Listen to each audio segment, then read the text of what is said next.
السلام علیکم ورحمۃ اللہ وبرکاتہ۔ آج ہم لوگ اس ویڈیو میں جانیں گے کہ لحن جلی اور لحن خفی میں کیا فرق ہے۔ لحن جلی، لحن کے معنی غلطی ہے اور جلی کے معنی واضح ہے، یعنی واضح غلطی۔ اور اسی طرح لحن خفی، خفی کا معنی پوشیدہ یعنی پوشیدہ غلطی۔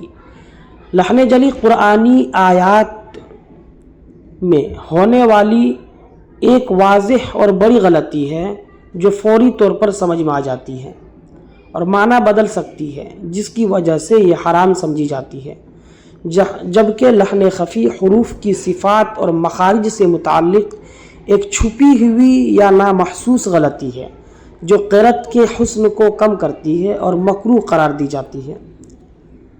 لحن جلی کسے کہتے ہیں؟ یہ ایک ایسی واضح غلطی ہے جو قاری کی تجوید کے قواعد و ضوابط سے انحراف کی صورت میں واقع ہوتی ہے اور قاری کو فوراً محسوس ہوتی ہے یا سننے والے کو فوری طور پر سمجھ میں آ جاتی ہے۔ لحن جلی کے اقسام کتنے ہیں؟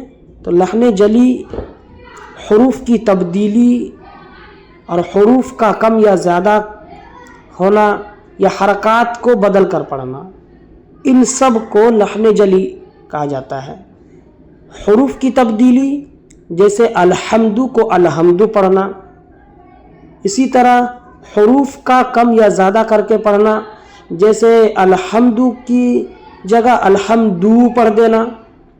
اسی طرح حرکات کی تبدیلی کرنا، جیسے زبر زیر پیش یا جزم کو بدل کر پڑھنا، جیسے الحمد کو الحمدہ پڑھ دینا یا الحمدی پڑھ دینا۔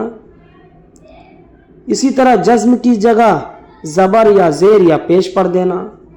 یہ سب لحن جلی میں آتے ہیں اور لحن جلی کا حکم حرام ہے اور اس سے تلاوت کے معنی بدل سکتے ہیں، جس کی وجہ سے یہ نماز کو فاسد کر سکتی ہے۔ لحن خفی، چھپی ہوئی غلطی کو لحن خفی کہتے ہیں۔ یہ حروف کی صفات جیسے غنہ، مد، اخفا اور ادغام کو ادا نہ کرنا یا ان میں کمی بیشی کرنا۔ اقسام کیا ہے؟ جیسے غنہ، اخفا، ادغام کو چھوڑ دینا یا موٹے حروف کو باریک یا باریک حرف کو موٹا کر کے پڑھنا، غنہ کی جگہ غنہ نہ کرنا، اخفا کی جگہ اخفا نہ کرنا، ادغام کی جگہ ادغام نہ کرنا، یا پر حرف کو باریک پڑھنا یا باریک حرف کو پر پڑھنا، یہ سب لحن خفی میں آتے ہیں۔ جیسے را پر اگر زبر یا پیش ہو تو را کو پر پڑھا جاتا ہے، اس کی جگہ باریک پڑھنا، یا را پر زیر ہو تو را کو باریک پڑھتے ہیں، اس کی جگہ را کو پر پڑھ دینا۔ لفظ اللہ سے پہلے زبر یا پیش ہو تو لفظ اللہ کو پر پڑھتے ہیں، اس کو باریک پڑھنا۔ لفظ اللہ سے پہلے زیر ہو تو لفظ اللہ کو باریک پڑھتے ہیں، اس کو پر پڑھ دینا۔ یہ سب لحن خفی میں آتے ہیں جس کا حکم مکروہ ہے اور اس سے بچنا ضروری ہے۔ خدا حافظ۔